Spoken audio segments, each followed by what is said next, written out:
Hello বন্ধুরা, তোমরা সব কেমন আছো বলো। আমি আজকে কি দেখাচ্ছি তোমরা দেখতেই পাচ্ছ। তাই আমি চলে এসেছি গুসকারায়, মানে আমার জামাইবাবুর বাড়িতে। আমার জামাইবাবু হেডমিস্ত্রি, তাই একদিনকার কাজের জন্য আমাকে ডেকেছিল, তাই আমি এসেছি।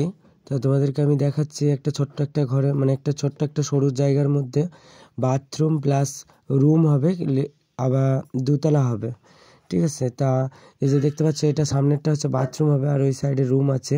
তা আমি মশলা বালি সব মিক্স করে নিয়েছি। মিক্স করার পরে তোমাদেরকে আমি একটু দেখিয়ে দিচ্ছি। এই যে সামনেটায় যেটা ঢালাই করা আছে সেখানটায় হবে বাথরুম, প্লাস ওপরে হবে রুম। এটা পুরো দুতলা হবে, ঠিক আছে।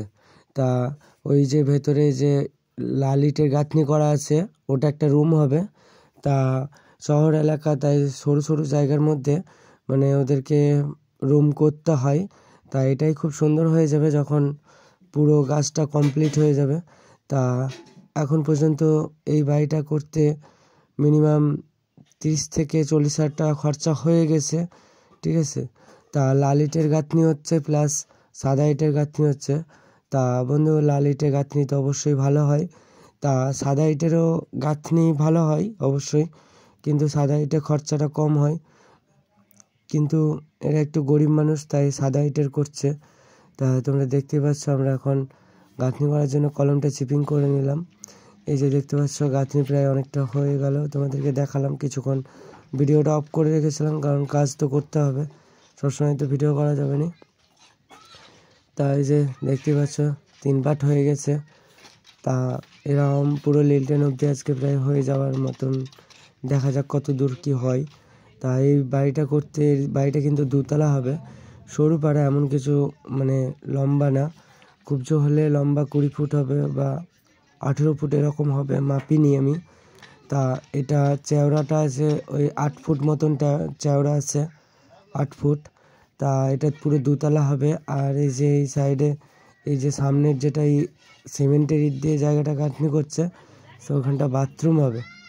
আর একটা সরু পাড়া, মানে এখানে মানে শহর এলাকা বলে এই যে দেখতে পাচ্ছ গলি গলি রাস্তা, এই গলির মধ্যেই বাড়িটা করছে। তা অল্প স্বল্প এই জায়গাটার দামই অনেক, এইটুকু জায়গার জন্য মারপিট করতে হয় শহরে। তা বাসকুটি নিয়ে চলে এলাম, ওই দিকটা কমপ্লিট হয়ে গেল। তা আমরা এবার টিফিন করে নিলাম, ঠিক আছে। এবার আমরা একটু সবাই একটু মজা করে নিলাম, কারণ যে বাড়িতে কাজ করছি সে বাড়িতেই মুড়ি দেয়, দেখতেই পাচ্ছ। এই যে মুড়ি খেতে বসে গেছে।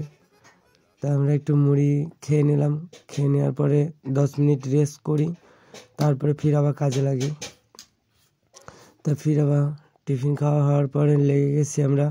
এই দিকটা দেখো, ওই দিকটা কতটা হয়ে গেছে। আমার ভিডিওটা যদি ভালো লাগে তাহলে একটা লাইক, শেয়ার, কমেন্ট করবে। আজকে যদি কারো কিছু জানার ইচ্ছে হয় অবশ্যই কমেন্ট করে বলবে পুরোটাই কেমন লাগলো আমার ভিডিওটা।